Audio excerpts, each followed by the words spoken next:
స్పష్టంగా రాయబడి ఉంది. భార్య విషయంలో భర్త ఏ విధంగా ఉండాలంటే క్రీస్తును పోలి నడుచుకోండి. క్రీస్తు సంఘాన్ని ఏ రీతిగా ప్రేమించాడో, క్రీస్తు సంఘాన్ని ఏ రీతిగా ప్రేమించాడో పురుషుడు భార్యను అదే రీతిగా ప్రేమించాడు. క్రీస్తు ఎలా ప్రేమించాడు సంఘాన్ని? ఎలా ప్రేమించాడు? సంఘం కోసం ఏం త్యాగం చేశాడు? ఏం పెట్టాడంటే తన ప్రాణమే పెట్టాడు. అంతగా ప్రేమించాడు. మరి పురుషుడు లవ్ చేసేటప్పుడు ప్రాణం పెడతారంటారా? తర్వాత ప్రాణం తీస్తామంటారా? అలా కాదు. ప్రేమ ఎప్పుడు నిలబడాలి. ప్రేమ ఎప్పుడు నిలబడాలి.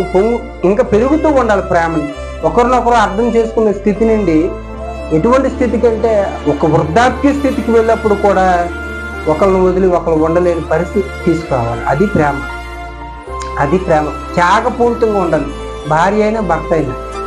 అది బానిసరకము ఏంటి జీవితము ఏంటి బ్రతుకు అంటే ఇద్దరు వేస్టే.